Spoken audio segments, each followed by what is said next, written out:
Hi there. I'm here again today with Karl and Ira, and we are going to talk all things economics, I think. Hi guys, how are you? Hello, Karen. So Karl, you're in Florida, and Ira, you're in Hungary today. Yes, I'm calling from Veszprém, Hungary. We'll look it up. There's a couple of notable things about it. It's a very pretty little town. I was just listening to Jonathan Peugeot talk about the medieval city, and this is not quite a medieval town, but there's a hill just a little couple hundred meters from me. Nice church and a nice government building on the top of it. So that's very cool. Okay, well, so we're here today as a kind of a response to Paul VanderKlay, because Paul did a video where he gave a little bit of a clip from the last time that Karl and Ira and I were talking. And in that video, he also brought up something from Slatestarcodex that was called Meditations on Moloch. And the three of us have some issues with meditations on Moloch.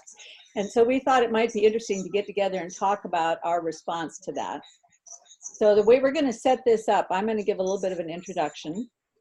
And then we're going to give it to Karl, because Karl is quite knowledgeable about this issue. And then Ira is going to respond, and then we'll just kind of keep going around that way. So in this introduction to the Meditations on Moloch, Slatestarcodex, first of all, leads with the poem called Meditations on Moloch that was by Allen Ginsberg.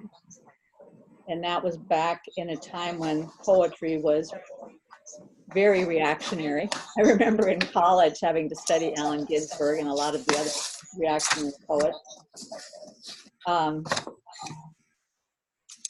Yeah, I'm getting a lot of feedback from somebody's computer. I think maybe it's Ira's. it might have been, I just went to grab a piece of paper for notes, so hopefully Okay. that's done. So in this introduction, after he reads the poem, then he makes this paragraph here. He says, Bostrom makes an offhanded reference of the possibility of a dictatorless dystopia, one that every single citizen, including the leadership, hates, but which nevertheless endures unconquered. It's easy enough to imagine such a state. Imagine a country with two rules. First, every person must spend 8 hours a day giving themselves strong electric shocks. Second, if anyone fails to follow a rule, including this one, or speaks out against it, or fails to enforce it, all citizens must unite to kill that person. Suppose these rules were well enough established by tradition that everyone expected them to be enforced. So you shock yourself for 8 hours a day because you know if you don't, everyone else will kill you. Because if they don't, everyone else will kill them, and so on. Every single citizen hates the system, but for lack of a good coordination mechanism, it endures. From a God's eye view, we can optimize the system to everyone agrees to stop doing this at once, but no one within the system is able to effect the transition without great risk to themselves. And okay, this example is kind of contrived, so let's run through 10 real-world examples of similar multipolar traps to really hammer in how important this is. Now, I have to say, I can't believe this guy really thinks this way, because the only way that you could set up a country in which everyone is doing something that they hate is through the use of maximum force. You could not have a country in which each person is individually doing what they think is best for them and their family, and convince them to have a system in which everyone could be doing what they hate without force. And so I think it comes down to force is the main problem that comes about when you're trying to convince everybody else to live in the utopia that you think is the right utopia. And that's my start on this, but I'm going to give it to Karl. And Karl, I'd like you to respond to Meditations on Moloch. Right. So first of all, on the technical issue, I think the feedback for sure is coming from Ira's. You need to put headphones on or something because I can hear Karen's voice feeding back. And it's not on my side because I got my earphone. But anyway, yeah, so this, what Karen just said is a very good point. The example he gave was so contrived. It is impossible for this to have evolved on its own, this kind of situation. But it's a running theme throughout the entire very long article, is that without imposing some norms from the top, all you're going to get is chaos. And this is completely wrong. It's the exact opposite of the truth. Okay, or in fact, okay, there's a lot of noise here. I know, I'm sorry. I can't see right. where to put my... So, yeah, if it were the case, I mean, this was basically maybe not the entire, but one of the main arguments by Karl Marx why communism would be so much more efficient than capitalism. This person, the author, Scott Alexander, in this article is making essentially the same argument, except that he's got somewhat more sophisticated arguments why it is that way. But essentially, he's saying exactly what Karl Marx said. Said the chaos of the market, because of various reasons like prisoners' dilemmas and and all kinds of game theoretical arguments, cannot be efficient. And therefore, we must impose order from the top to make it efficient. Well, if that was the case, the Soviet Union would have been a model of prosperity and abundance. And I mean, you look everywhere around the world, this article is disproved. Look at North Korea. By his standards of coordination from the top, it should be a fantastic life in North Korea, or Cuba, or China before the reforms. I mean, I know there is basically 100% correlation between making a system more free, pro-free market. Look at the current communist China. The incredible boom in economic prosperity came right after they decided that they needed to give people some freedom. Yeah, of course, they still have a lot of top-down constraints, but there is a direct correlation between giving more freedom to the people to arrange their affairs economically the way they see it fit, as opposed to having a 5-year plan or whatever it is that's imposed from the top. You cannot mess around. Let me jump in here for just a second. Yes. It occurred to me when he was talking about this country with the 2 rules, that if you fail to follow a rule, everybody is going to come after you, because if you fail to enforce it, all citizens must unite to kill that person. That's an exact picture of what Solzhenitsyn talked about in the Gulag Archipelago, or in China or Korea or anywhere else, North Korea, where actually the members of your family, 1 out of every 3 people in the society were spying on other people. So if you're a family of 4, there's somebody in your family who's telling everybody else everything you say. Right. So he's setting it up so that it looks exactly like a totalitarian dictatorship or a communist, yes, a communist utopia, and yet he's using that as an argument to have a top-down system. Exactly. He's using that argument against free market or bottom-up order, in a complex system. The order is going to emerge from the local interactions of many, billions and billions of transactions. You've got this order that emerges that is not designed by anyone. And that's where the order comes from. Chaos comes from the top. Now, that's not to say that some of the specific arguments, like some of the coordination problems and prisoners' dilemmas and things like that, well, okay, so on real. a technical point, I don't know anything about the prisoner's dilemma. Could you 2 guys tell me about that and what it is and why that's not a good argument? Well, that's from game theory. So, you have the traditional thing. I'll see if I can remember the exact thing, the exact setup. But you have two prisoners, and basically, they say, well, to each, the prison guards or the judge says to each prisoner independently, if you basically rat on the other prisoner, we'll let you off with a lighter sentence. But on the other hand, if you don't cooperate, you'll have a higher sentence. And the bottom line is, if each prisoner knows what the other one is doing, what they would do is actually refuse to cooperate, because they would each get a sentence, but it would not be as high, right? Because if somebody tells on the other prisoner, they'll get a lighter sentence, but the other one will go to prison for a very, very long time. So on average, it's better if there is coordination between the two prisoners, and if they could talk to each other, they would say, okay, let's set it up so that, we just don't say anything. And they both get a light sentence, but at least that's the optimal outcome overall for both of them. So without the coordination, if they look at their own personal interest first and foremost, what's going to end up is each one of them is going to tell on the other and testify against the other, and both of them will end up having very long prison sentences.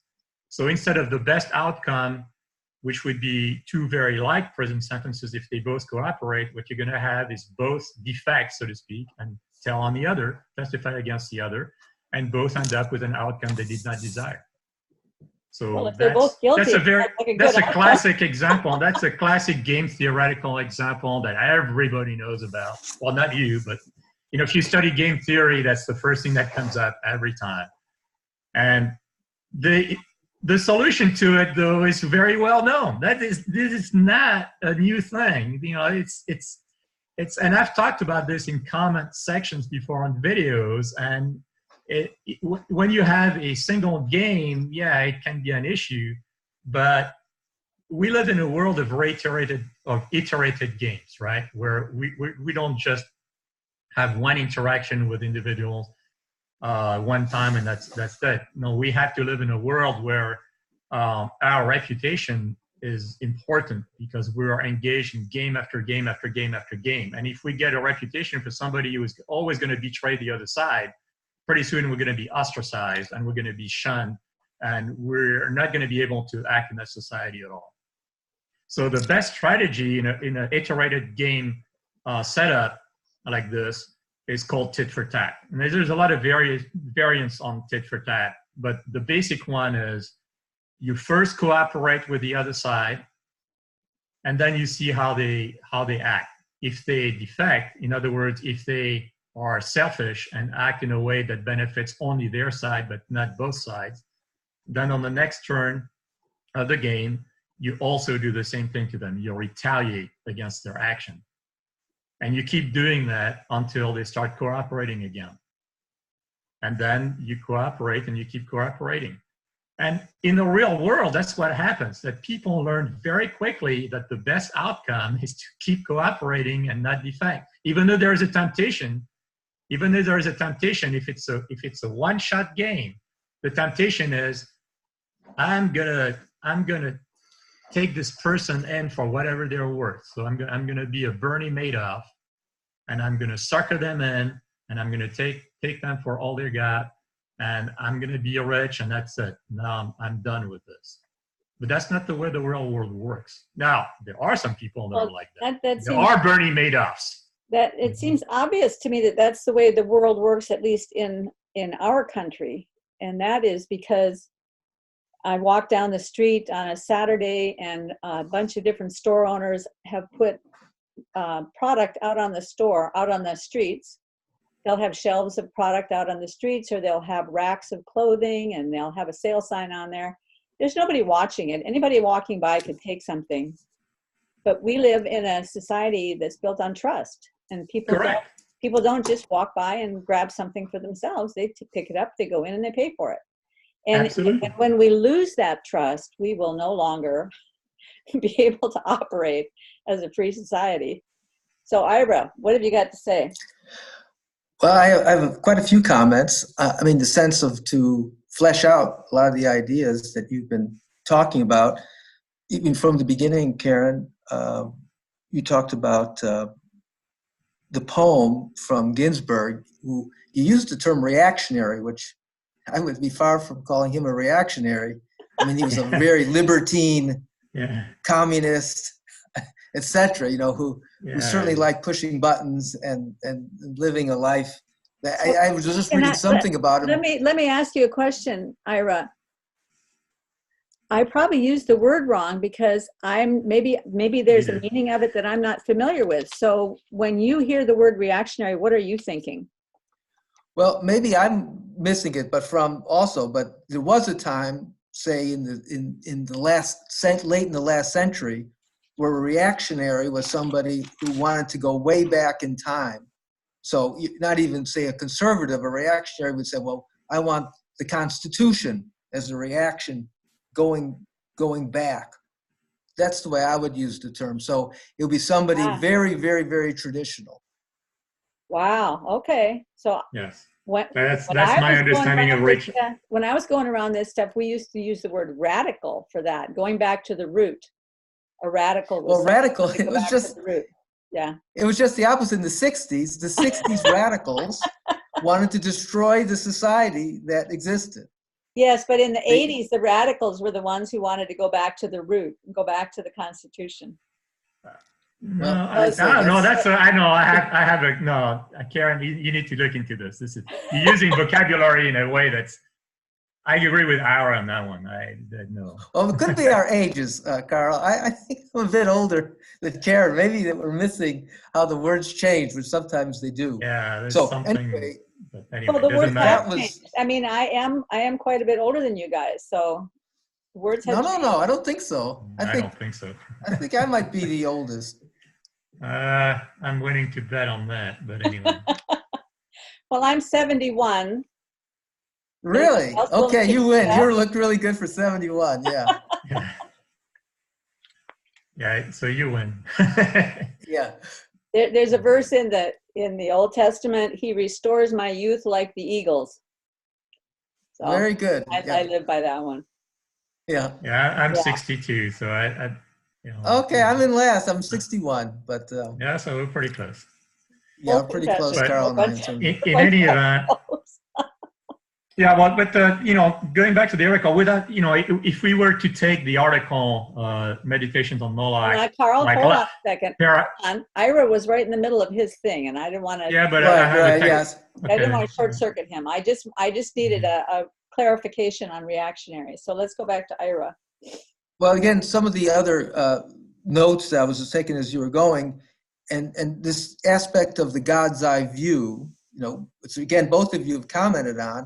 It reminded me a little bit of the conversations between Jeff, Q, and Paul, where Paul finally says, well, Jeff, it's the religion you're looking for is where everybody has a religion to agree with you and what you want to do in the world. So here, the God's eye view, the one that supposedly knows everything and does the right thing, is just, what this particular person, utopia. And again, one of you two both said almost precisely that. The other aspect of, and maybe we'll get into more of the specific case studies he does, but the ones that you talk about with the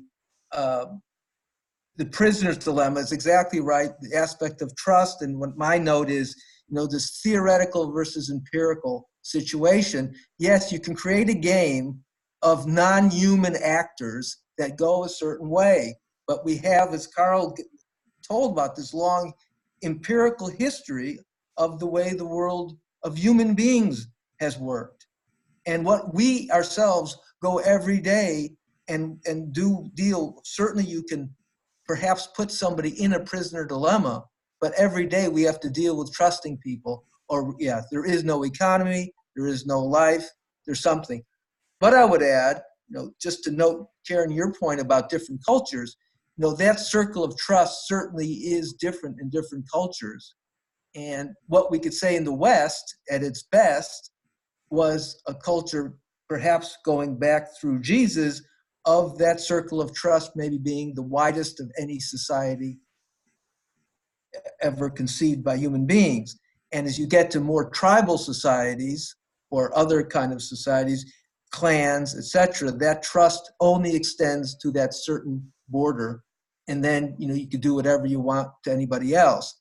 One little anecdote on that, and I haven't been able to confirm it. I just remember noting it when I was watching on French TV a couple, 2 or 3 years ago. They had a story about Denmark where the people were extremely trusting. The stories about you could forget your camera on a bench, and people would, would leave it there for a day or something. And they would put out on their walk, handbags worth hundreds of euros, and nobody would ever take them. But since the society started to change by immigration, they no longer can do that. So, again, what is the culture of trust that maybe might take us centuries to build up, maybe can be lost in different ways. And then just another aspect of what are the different types of things that are going, he's talking about, I think, in his examples, that's so classic is the way Karl put it about the prisoner's dilemma and their answers to those things. I would say it's kind of the tragedy of the commons. That again, is if nobody owns something, is a real classic problem, it gets used up and ruined. That's the tragedy of the commons. And I think that it is a problem for society. I mean, any society. And the libertarian view, say, or the free market view, is to have less commons and have more private property to protect those things. So anyway, those were a few of the comments I had from both of your commentaries. Yeah, I couldn't put it any better. That's exactly right. The solution is to have less commons, public property, and more private property. But I think Ira and I would agree that you can push that too far. There are some libertarian theories, basically that would advocate that there be nothing but private property, and I don't think we would go that far. So there is still a problem with how to use and regulate public property. But again, it's not like there are no solutions that have been devised for this. It's nothing mysterious. Karl, could you comment on the fish farming problem, the fish farming story that he talks about in here? And I know Paul, actually I read the whole thing pretty much. Well, the solution, it basically is in the article itself, is that people at some point will say, okay, that's enough. And they're going to punish this person that's defecting. Initially they might punish him or her, by simply social, measures like shunning and, not socializing. I mean, putting them to the side. And eventually, if the action continues, the selfish action continues, they will take action, including in ancient worlds, they probably would kill him or her for this, because that is unacceptable behavior. But you don't need a government to tell people that this is the thing to do. That is an evolved feature of both human biology, the way our brains work, and also, of course, human culture.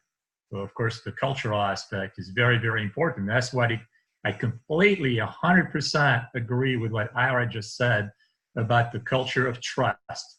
The culture of trust is this most distinguishing, well, besides a certain form of individual respect for the individual, sanctity of the individual, I would say the second greatest feature of Western societies is that culture of trust. That, in the old days, you could leave your door open at night and you were pretty sure nothing was going to happen, bad, but that is no longer the case. And because we are slowly but surely losing that culture of trust.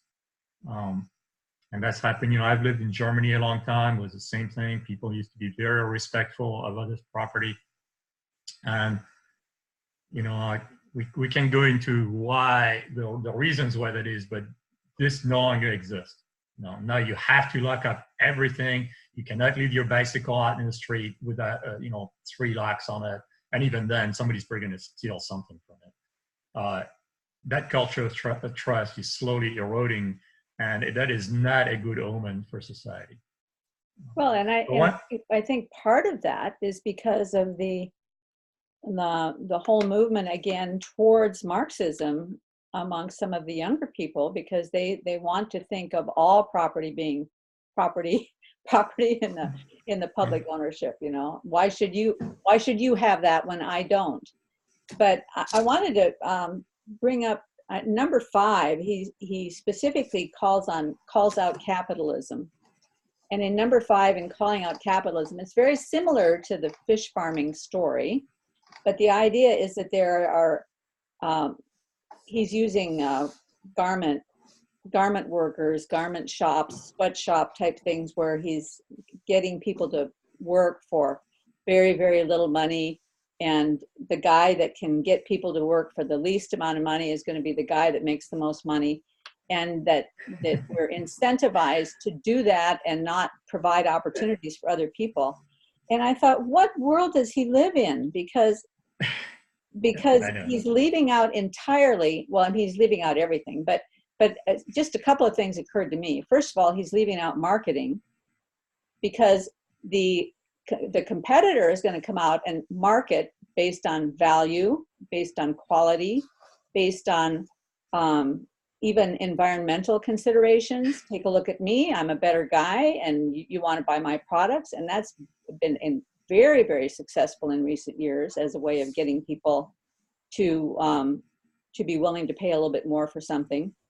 But he's also leaving out the freedom of the workers. They have an opportunity to go someplace else and work. If they're not willing to work for that, and how is he going to hire people if they're not willing to work for what he offers? The whole thing is just so ludicrous. I know. Anyway, I thought you guys might want to take on that one, because it's this kind of thing I hear coming from the young people of my daughter's generation. They talk this way all the time. Oh, well, all these sweatshop workers and McDonald's is so bad because everybody can only make minimum wage and nobody takes care of them, and completely leaving out the freedom of the individual. And it's, anyway, have at it, guys. Well, I mean, all you have to do is look at the evidence from the real world. I mean, you can observe, right? So this is exactly Karl Marx's prediction, right? Capitalism would lead to absolute subsistence, poverty levels of wages, and because of exactly the argument that's being made in the article, and exactly the opposites happen in the world.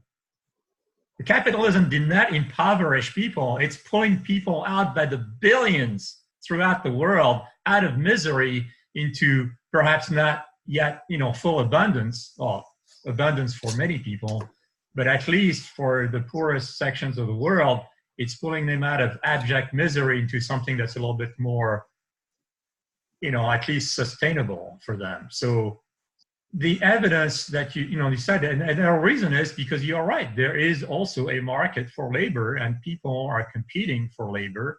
There's not an infinite supply of labor, but there's always an infinite demand for things. And so therefore, automatically, the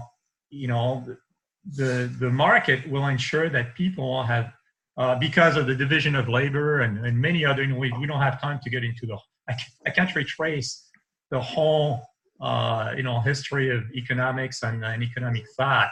But I recommend that maybe Paul should read Thomas Sowell, or somebody like this, who might consider to be one of the greatest, minds of our generation. If there was somebody who I would designate as a wise man, it's Thomas Sowell. But I especially like his book, The Two Visions. Right. I have many of his books right behind me, but not all of them because he wrote so many. You can't keep up with them. He's become pretty old now, but everybody should be mandatory reading to read at least a few of his books. But anyway, at the very least, even if you don't have time to read his books, just follow him on Twitter, because everything is a jewel. And he's got a few interviews on YouTube with people, so at the Hoover Institution and whatnot. And So Ira, he addresses all these things. The evidence is overwhelming that what's in the article is just false. I mean, patently false. That's not the way it works.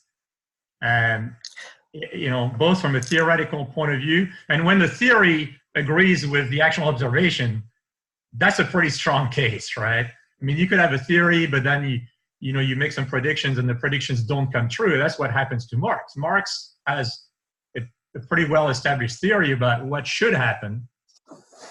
And what we observe is the exact opposite of what Marx says. And yet, a lot of people still cling to it, which goes to show that, people are, in large part irrational. They have an attachment to this idea that, well, we should be more equal, that, income inequality is what's evil in this world. But really, it's not. Who cares? well, okay, What's important that people are not starving in the street. That's what's important. Let's hold the income inequality discussion for a little bit later. I want to get Ira's input on this because I can see he's got an idea here. Well, I mean, all the things I think I could comment on very much supporting what you've both been saying. And the books that I came to my mind, and I can't recall it exactly now, but it was a book or a long essay, and then maybe a book, and then maybe he was editing a book by Hayek that went through the history of, say, the Industrial Revolution, where the Marxism was born, and so much more of this was happening, and followed, workers, the proletariat as they went through, and the reason why Marx's prediction failed because their lives kept getting better and better. I remember seeing once this real anecdote a long time ago, some kind of a documentary about coal miners in Wales. It's a classic proletarian, or there's a museum about this, and the museum showed like they're living in 1820 in just like a hut, like you'd see, the poorest person in Africa living today, and then by 80 years later they had small houses, and this again is reiterating what Karl was just saying. That is the history. Now maybe just say, though, one aspect of the way also the modern world has been working, especially lately, and I'll bring up the example from my experience of watching things happen in France with, say, the Gilet Jaunes, and what they say. I heard an interview, somebody saying that, this Macron, he just looks at an Excel spreadsheet, so that's how he's making decisions. And, I think there can be an attitude like this, especially as the decision-making is in corporations that don't really exist anywhere.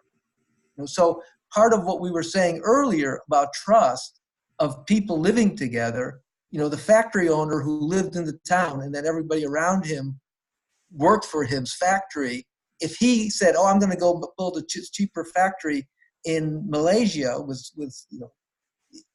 it literally almost couldn't happen.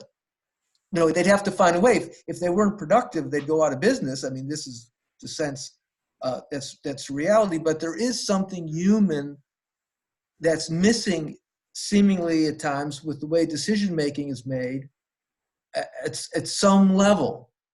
Now, for the government to step in and solve that problem, I think certainly doesn't work. When I listen to the Gilet Jaunes in their placards and their interviews, I think they sound mostly resentful about other people's success, maybe. It's not like they're making solid arguments, but certainly something is happening to them economically that is not all purely, I would say, the winners are winning because they're doing better. There's some other things that are going on that if we don't watch out, because Marx's failed ideas certainly caused tremendous upheaval in the world. And we could end up there again in different ways. So I think for people like us, say, who disagree with the economics and fundamental philosophy, can again look empirically what's going on and not necessarily make some kind of empirical argument or theoretical argument that, you know, you're going to be better off because everything is going to be cheaper and better. To this guy who just got laid off, who's 50 years old and has a family and can't be retrained, he's certainly not better off as an individual. Well, how do we deal with that? I mean, do we say he's on his own or not? So that's such a great point, Ira. And my husband is Chinese, and he was born in Hong Kong and came to this country when he was 13. So he's been watching what's going on in Hong Kong with great interest. yeah, And he says there's way more to that than what we get in the news. And that what's going on in Hong Kong is actually much more similar to the Gilet Jaunes. There's a lot of economic disruption that has been going on. And there's so many people who have discovered that they just can't make a go of it and they have no way out. And so those are the people that have joined. Maybe initially it was about some law. What was the law? Well, it was the extradition. Yeah, it was the extradition treaty or, you know, agreement so that people, you know, would be exported or brought over to mainland China if they committed some crime in Hong Kong. That's right. Whatever. The extradition treaty. Originally it was about that, but most of the people that have joined in the streets are more the people that are angry about the economic inequality that's going on in the society. And, you know, they may be wrong, but they still feel that way. And that's the kind of thing where people have to be very concerned and start finding answers and educating people. I mean, I remember how bad things were back in the 70s, which is what got me interested in economics in the first place. But what Reagan did was that he spent his time educating people, helping them understand what the situation was. And he never spoke about anything without his, I remember he used to have this flip chart, great big piece of paper, and he'd write on there and he'd explain to everybody, this is what's happening. And it requires something like that to get everybody thinking together and trying to find solutions.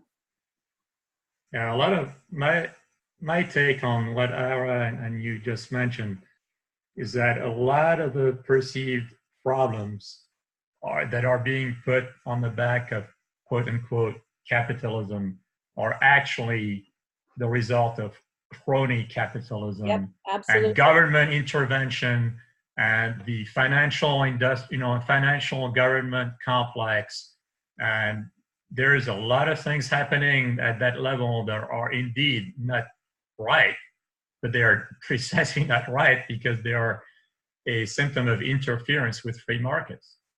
And so, so that is a very important thing that I think we need to talk about, because I don't think a lot of people understand what is meant when we say crony capitalism and how that's differentiated. So I don't even like the word capitalism because that was Marx's word. I prefer to say free markets, but even that has been co-opted by people who are angry about free markets. So we're losing our ability to communicate nowadays because so many good words have been corrupted. But let's talk about crony capitalism. And Karl, how would you just define that, and where do you see it causing problems? Well, crony capitalism is using a combination of capitalism with government basically picking winners and losers in the market and favoring certain special interests over others. Of course, the traditional thing is governments tend to work very closely with very large financial institutions, the too big to fail type of stuff. And the way they do it typically is through a central bank. It's lending money at very favorable terms, sometimes even at negative interest rate. I mean, it's just, you can manipulate all kinds of things that way. And you end up having financial institutions that become very, very rich while providing very little benefit to society. Same thing with, different countries. In the United States, other than, very large banks I would say it's relatively restrained, although there have been cases in the International Trade Organization of, issues with like subventions or subsidies to companies like Boeing, things like that. Of course, in Europe, it's very prevalent. Airbus gets subsidies. Agricultural subsidies are also a major example of crony capitalism. People don't think about it because they think, oh, farmers, they're little people trying to make an eco living tilling the land. When the reality is most farms these days are incredibly huge conglomerates that make millions and millions of dollars, and a lot of these dollars are coming straight from the taxpayers' money. I don't have time to get. Oh, go ahead. Before we lose that, I want to just say something about the farming thing, because back when I was in the legislature in Iowa in the 80s, one of the big problems that was occurring, and it probably still is that many times the government uses tax breaks as a way of incentivizing certain behavior. And at that time, they were giving tax breaks for farmers who would buy big equipment. If you buy a great big combine or a new tractor, fancy plow of some kind, or a new crop picker, a new harvester, then you get a big tax break. And it incentivized these small farmers to buy this big equipment that was far beyond what they needed, far beyond what they could afford. And a lot of the small farmers actually went out of business because of that stupid tax break, which allowed the big conglomerates to come in and take over a lot of the farming. And so tax breaks are often used by the government to incentivize the behavior that they want, maybe over against the behavior that would be actually beneficial behavior. Right. But I also want to differentiate crony capitalism from what Scott Alexander, what Slatestarcodex calls corporate welfare. He's talking about corporate welfare. And what I think a lot of people don't understand, because that term goes all over the internet, all corporate welfare is bad, and they're giving all these tax breaks to corporations. And I'm like, do you understand what a corporation is? And that any expense that gets added onto that corporation is going to get passed along to the consumer. So if you keep piling taxes on the corporations, you're going to have maybe one of two things happen. Either the products become more expensive, or if they have to keep their prices down so that they can be competitive, then they're going to hire fewer employees, or maybe even go out of business altogether. So then there are no jobs. And it's like my husband always says, do they care about their 401k? I think people just don't understand that a corporation, our jobs are in the corporations. The corporations provide our products for us. That's where we get the iPhones and the computers. And it's not like the corporation is some big bad guy in a black hat with a stogie, Ira, what were you I could say, I work for a big corporation, so I have to be careful how I say things or not mention my corporation's name. But I think if we get back to the term, capitalism, that you were talking about, I think von Mises was quite happy about capitalism, because it is how capital is used. That who gets to have the capital and use it is a fundamentally critical part of a free market. There's free markets in labor and everything else, but where capital goes is critical. And that's certainly something that Karl keyed in on, is the total corruption of capital. There is no more market, a true market of capital at all.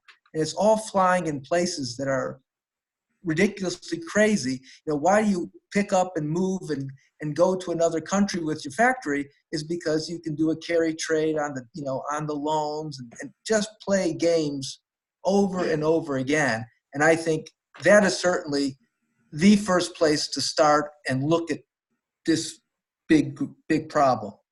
But you can go farther in ways that are again, what's crony capitalism, like corporate welfare. How about the person who is writing the big healthcare bill for Obama is coming right from corporations. They're written by the corporations for the corporations that are going to be making the profit off of this, that don't necessarily, those particular corporations are enormously large and powerful because of this collaboration.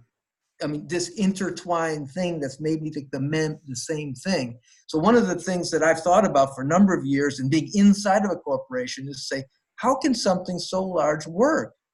There's so many fundamental mistakes made over and over again, and almost anybody in it knows, like, if you want to innovate, make something new, you have to get out of the corporation because they can't do it.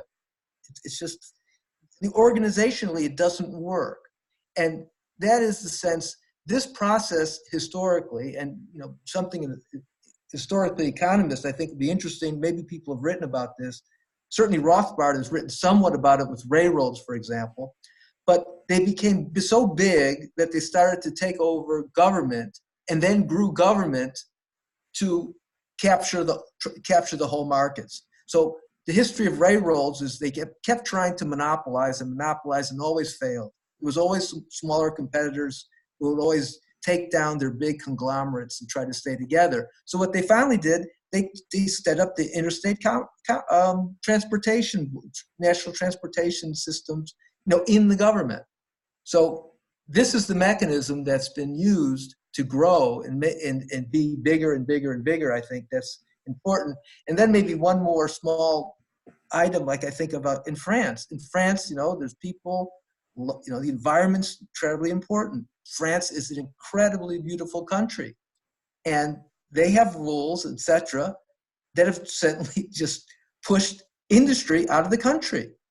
And there's all those people who were like the north of France that then don't have jobs anymore. It's one thing is just at least for them to recognize that they're doing this.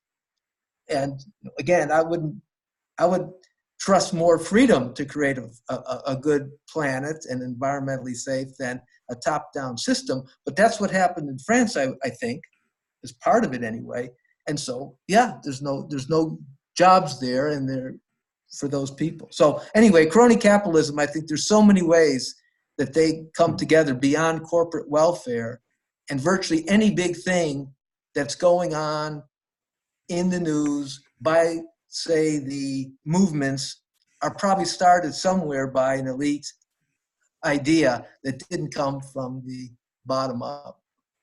Oh, Exactly. I'm glad you had that. Yeah, I'm glad you threw that in there, because it does seem like so many of these big riots that go on, in the end, they benefit somebody else, right? Because, and really, wasn't that Marx's whole idea?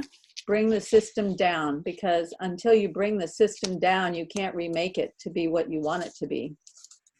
So, Well, Karl. yeah, one thing, I don't know, in the interest of time here, because I don't know how long you want to go, but yeah, I just realized we could debate this article point by point for the next 6 hours. I mean, it's so wrong in so many ways.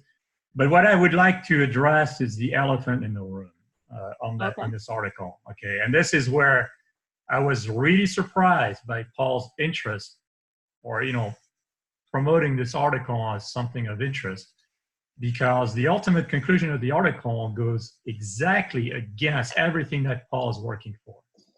The article, the conclusion is we need to get rid of our traditional gods, whatever they are, and replace it with the God of government and man. I mean, that's the last paragraphs. That's exactly what it says. It says we, the people, humans, need to take over that role of God, get rid of these other idols.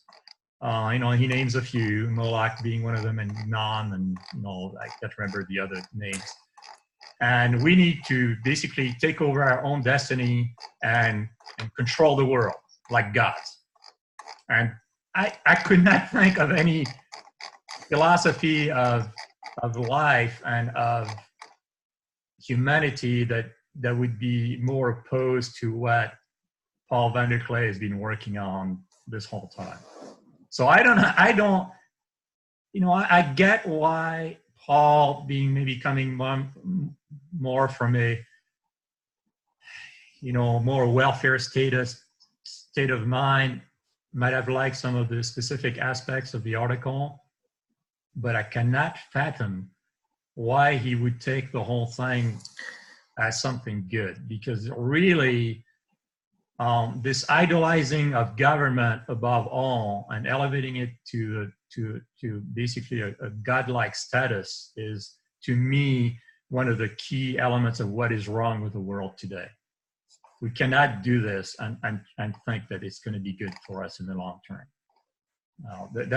And again, I've said this before, that is the one thing that differentiates the United States from like all the European countries and all the countries in the world, from what I know, is this recognition that government is instituted to secure our natural rights, not to give them to us. Nobody in Europe thinks that way. Everybody in Europe has been taught from the time they were a little kid that government is your God. If they say jump, you just ask how high. We in the US, we've been taught, well, at least, until pretty recently. I know things are changing, so that could be a whole new debate. But the tradition in the United States is, no, the government, we have rights, and the government is instituted to secure those rights, not to create them. That is a huge, huge philosophical difference. And that entire article, Meditations on Moloch, goes completely against that philosophy. Completely. It is the antithesis. And so again, we could go on and on and on for hours discussing it, paragraph by paragraph. I found basically I couldn't find a single paragraph with which I could agree in there. I mean, everything is wrong. So, but the big picture is the conclusion certainly is not only wrong but catastrophic to me. It's again, I'm speaking as an agnostic, and so I could see from a more theistic point of view the situation probably would be even worse. But even as an agnostic, I cannot go with this. This is a catastrophic future for humanity that is being proposed in that article. Karl, can I just make one quick comment? Yes. I think maybe the reason wrap up for us, Ira.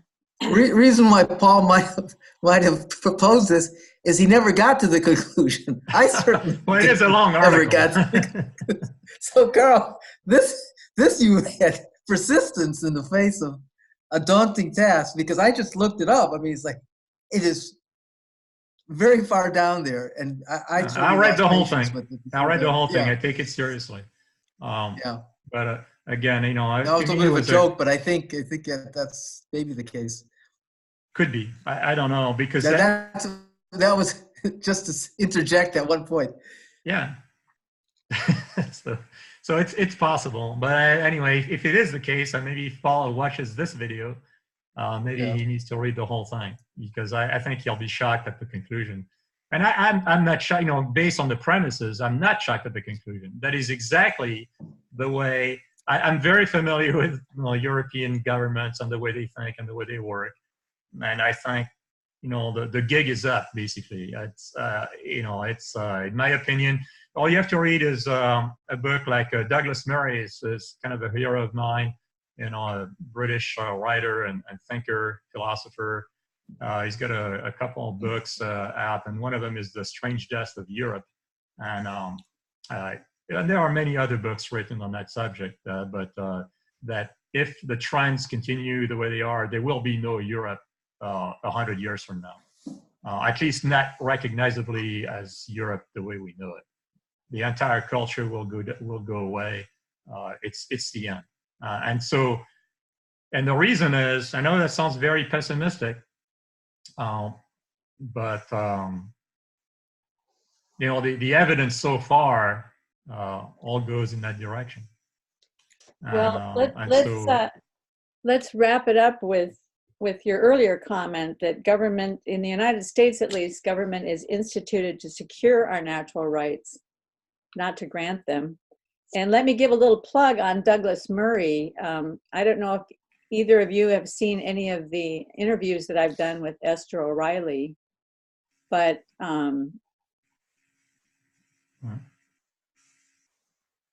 she told me about an interview that Douglas Murray has coming up very soon that I think is going to be super interesting. So when he's all over, he's all over YouTube these days because he's got a brand new book. In fact, I've got the book. I haven't started it, but it's right behind me.